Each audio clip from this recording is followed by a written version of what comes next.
Hi ವೀಕ್ಷಕರೇ, ಹೇಗಿದ್ದೀರಾ? Mahima YouTube ಚಾನಲ್ಗೆ ಸ್ವಾಗತ ಸುಸ್ವಾಗತ. ನೋಡಿ, ಇವತ್ತು ಈ ತಿಂಗಳಲ್ಲಿ ಹೂ ಗಿಡಗಳನ್ನು ಕಟ್ಟು ಮಾಡಿದರೆ ಒಳ್ಳೆ ಚಿಗುರು ಬರ್ತದೆ ಅಂತ ಹೇಳ್ತಾರೆ. ಅದಕ್ಕೆ ನಾವು ಇವತ್ತೆಲ್ಲ ಗಿಡಗಳನ್ನು ಕಟ್ಟು ಮಾಡ್ತೇವೆ.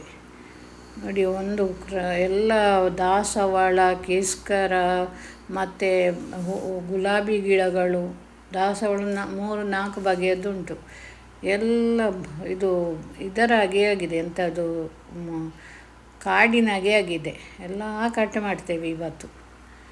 ಕಟ್ ಮಾಡಿ ಅದು ಒಳ್ಳೆ ಚಿಗುರು ಬರ್ತದೆ. ಮತ್ತು ನನಗೆ ತುಂಬ ಆಸೆ ಚಟ್ಟಿಯಲ್ಲೆಲ್ಲ ನೆಡಬೇಕಂತೇಳಿ, ಆದರೆ ನನಗೆ ಎಂತ ಮಾಡೋದು ಆಗೋದಿಲ್ಲ. ನನಗೆ 2011ರಲ್ಲಿ ನನಗೆ ಬ್ರೆಸ್ಟ್ ಕ್ಯಾನ್ಸರ್ ಆಗಿ ಸರ್ಜರಿ ಆಗಿದೆ ಬ್ರೆಸ್ಟಿಂದು. ನನ್ನ ಕೈಯೆಲ್ಲ ನೋವಾಗ್ತದೆ. ನನಗೆ ಸ್ವಲ್ಪ ಕೆಲಸ ಮಾಡಿದರೆ ನನ್ನ ಕುತ್ತಿಗೆ ನರಗಳು ಕೈಯೆಲ್ಲ ನೋವಾಗ್ತದೆ. ಮೊನ್ನೆ 2 ತಿಂಗಳು ನನ್ನ ಕೈ ನೋವಿತ್ತು.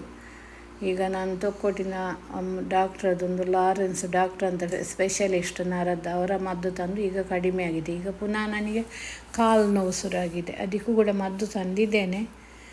ಈಗ ಮದ್ದು ಉಂಟು, ಕುಡಿತಾ ಇದ್ದೇನೆ. ನೋಡಿ, ಇದೆಲ್ಲ ಮಲ್ಲಿಗೆ, ಉದಯ ಮಲ್ಲಿಗೆ ಅಂತ ಅದು ಹೇಳ್ತಾರೆ ನೋಡಿ. ಅದು ಮುಸಂಡ ಹೂ ಎಷ್ಟು ಉಂಟು, ಅದೆಲ್ಲ ಕಟ್ ಮಾಡ್ತೇವೆ. ನೆಡಲಿಕ್ಕೆ ತುಂಬ ಆಸೆ ನನಗೆ, ಎಂತ ಮಾಡೋದು. ಜೀವಕ್ಕೆ ಸರಿ ಇಲ್ಲ ಇದ್ರೆ ಏನು ಮಾಡಲಿಕ್ಕೆ ಆಗೋದಿಲ್ಲ. ನೋಡಿ, ಈ ವಿಡಿಯೋ ಪೂರ್ತಿ ನೋಡಿ ವೀಕ್ಷಕರೇ. ನನಗೆ ಲೈಕ್ ಮಾಡಿ, ಕಮೆಂಟ್ ಮಾಡಿ. ನೋಡಿ, ಇದು ಕಟ್ ಮಾಡಿ ಎಲ್ಲ ಆಯಿತು. ನನ್ನ ಹಸ್ಬೆಂಡ್ ನೋಡಿ ಅದರ ಹುಲ್ಲೆಲ್ಲ ತೆಗೀತಾರೆ. ಅವರೆಲ್ಲ ಮಾಡ್ತಾರೆ. ಹೂವಿನ ಗಿಡ ಮಾತ್ರ ನೆಡುವುದಿಲ್ಲ. ನೋಡಿ, ಇದೆಲ್ಲ ನಾನು ಇದು ಚಟ್ಟಿಯಲ್ಲಿ ನೆಟ್ಟ ಹೂಗಳು ಚಿಕ್ಕದಿದೆ, ಅದನ್ನೆಲ್ಲ ಕಟ್ ಮಾಡಲಿಕ್ಕಿಲ್ಲ. ನೋಡಿ, ಇದು ಸೇವಂತಿಗೆ ನಾನು ಚರ್ಚಿನಿಂದ ತಂದದ್ದು. ನಮ್ಮ ಸ್ತ್ರೀ ಸಂಘಟನೆಯ ದಿನ ಅದನ್ನು ನಾನು ಡೆಕೋರೇಷನ್ ಮಾಡಲಿಕ್ಕೆ ತಂದದ್ದು.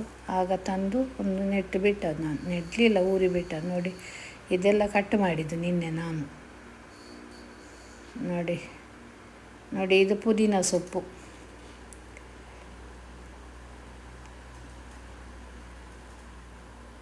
ಉಂಟು ಎಷ್ಟು ಕೂಡ ನೋಡಿದ್ರೆ. ಇದೊಂದು ಗುಲಾಬಿ ನಾನು ಮೊನ್ನೆ 200 ರೂಪಾಯಿ ತಂದದ್ದು. ಥ್ಯಾಂಕ್ ಯು ವೀಕ್ಷಕರೇ. God bless you.